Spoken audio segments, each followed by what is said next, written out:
Careful, he won't go down easy.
During the fight, Vince asks, "Do you know the truth about that village?" The headman may look like a nice old man, but he keeps those little monsters around too. He begins, but before he can finish,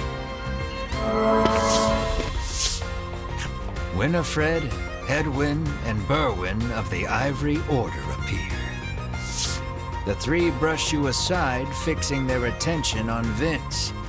"So you are the one who disturbs the peace," they exclaim, then charge at him. The Ivory Order and that false justice they serve are the true evil here, he retaliates, fighting back.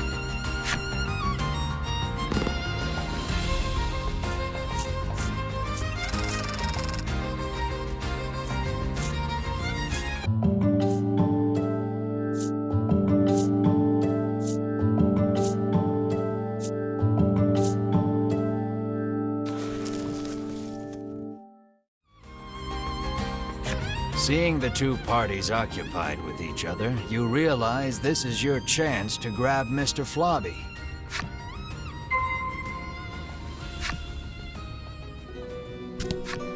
Perhaps wary of humans, Mr. Flobby dashes out when you draw near.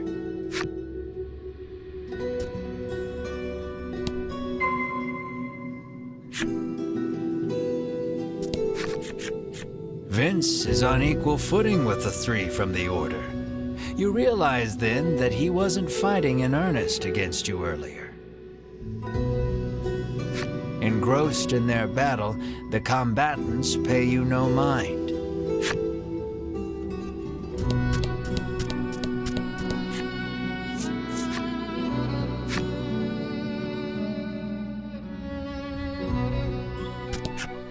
When you reach out to grab Mr. Flobby, he suddenly attacks. Lower Mr. Flobby's stamina to calm him down.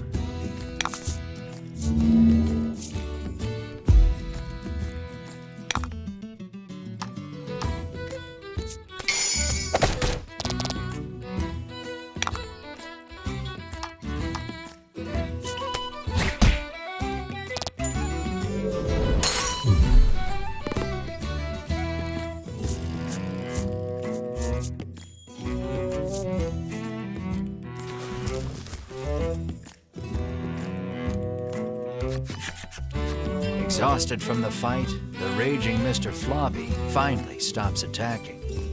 But it seems he hasn't yet come to his senses. He glares warily at your party. Find something to help return Mr. Flobby to normal.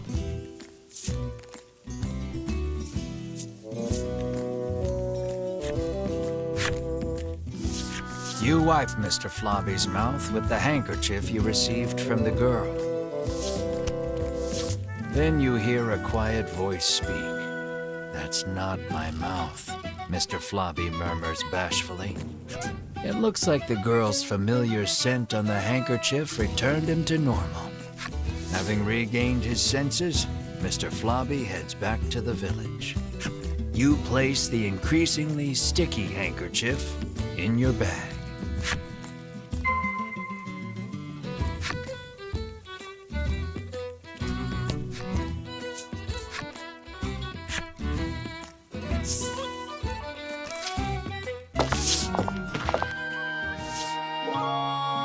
Lappy approaches and tells you that Mr. Flobby has returned.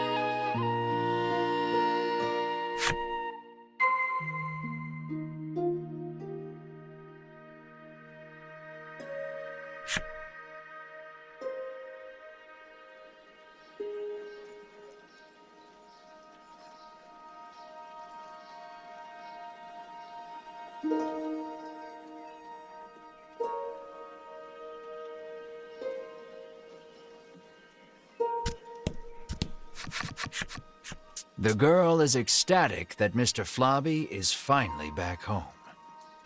"I'm happy for you," Melanie says with a smile as she returns the handkerchief. The girl bows her head and thanks you deeply. Mr. Flobby looks as slimy as ever. You just hope it's a happy slime. "The headman wants us to bring Mr. Flobby to him. Would you mind?" you ask. "Of course not. But bring him back soon," she answers with a bright smile.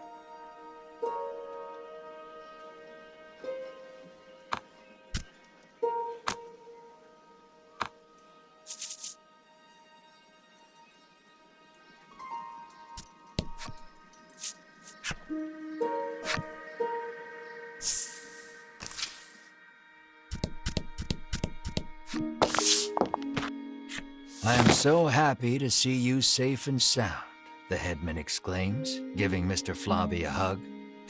You explain everything that happened, including the incident with Vince and the Ivory Order. He expresses his relief that the Order will be taking care of the criminal. He then thanks you for your hard work and instructs his stewardess to prepare dinner for your party.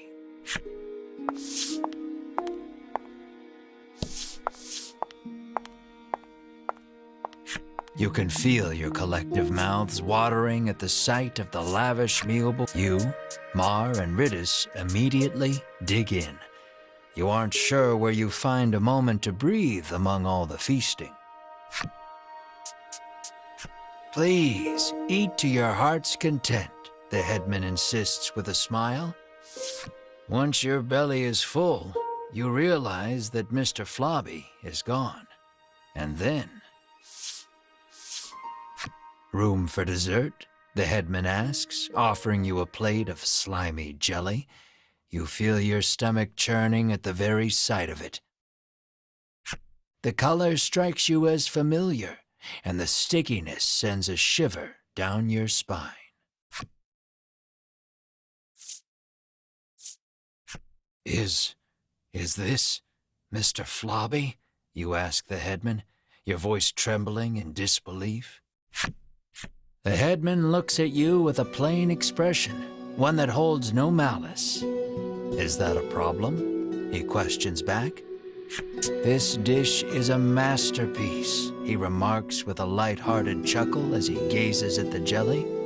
"And I have you brave heroes to thank for it. Had you not brought that slime back, we would not be able to enjoy this exquisite dessert."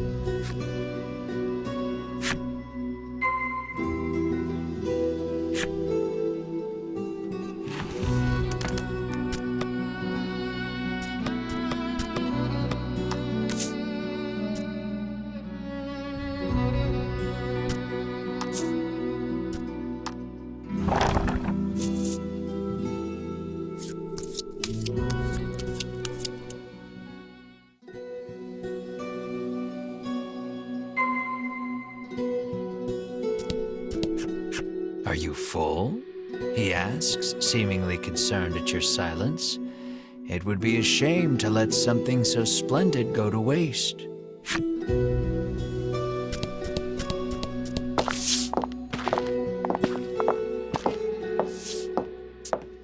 You move to leave, but the headman stops you. I try to get my meat while it's still young and tender, but at least your pet is very plump, he remarks, licking his lips. He points at Mar and asks, would you consider leaving that creature here with me? Never, you refuse flatly, not bothering to hide your discomfort. Think about it, he entreats. And then you grab the headman by his lapels, hands trembling in fury.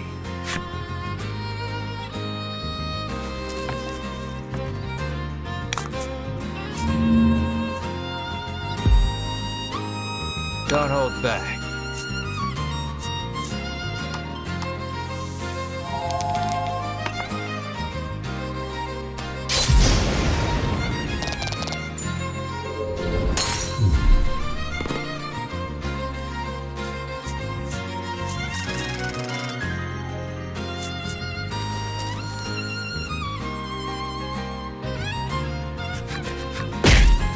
You pummel the headman with all your might.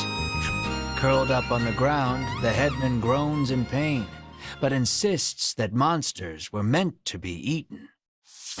You hug Mar tightly, reassuring him that you will not hand him over to anyone. Mar looks at you with his round eyes and mews softly. You meet eyes with the rest of your party and reach a tacit agreement. Together, you all stand and leave.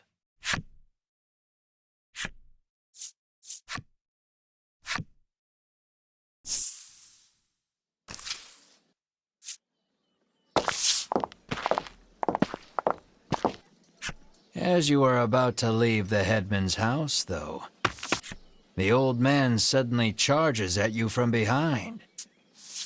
But Mar, the keener of you two, is quick to block his path. With a crash, Mar and the headman tumble to the ground. From the headman's hand falls a small blade. It clatters to the ground, covered in blood.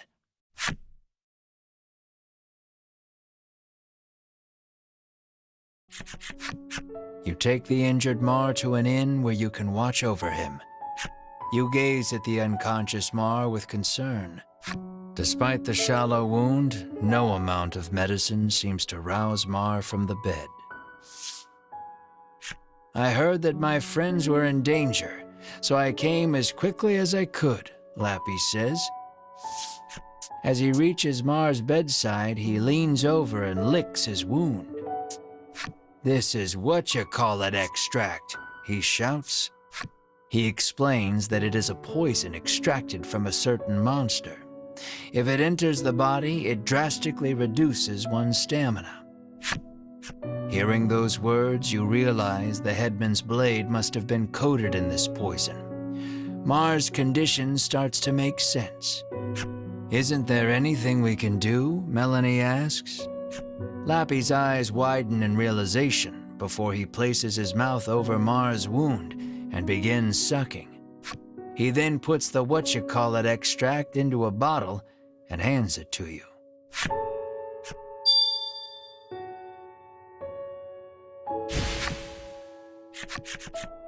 Lappy says that if you follow the road south of the village, you will reach Shoreland.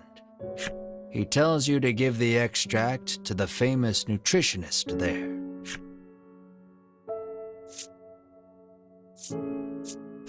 Realizing that you are at fault for this, you don't hesitate to undertake the quest.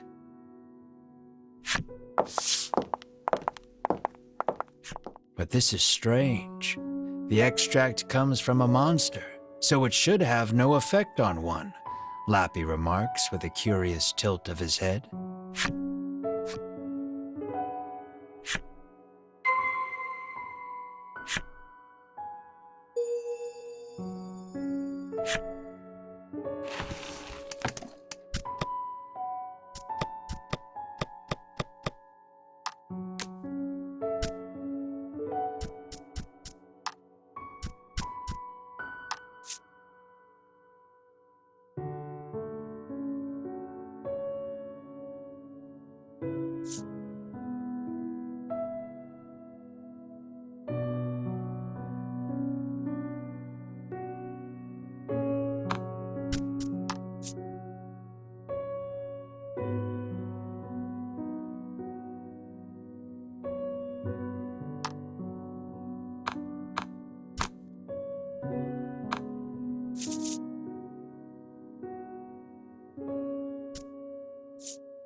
I thought a beast of that size would eat us out of house and home, she remarks, no doubt talking about Mar.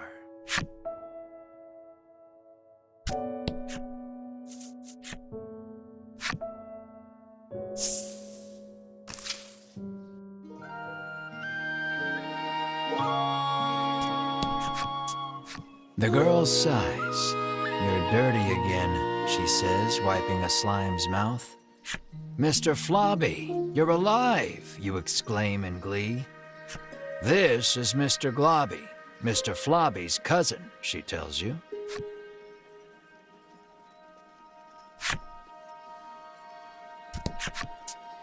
The girl sighs. You're dirty again, she says, wiping Mr. Flobby's cousin, Mr. Globby.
You did great.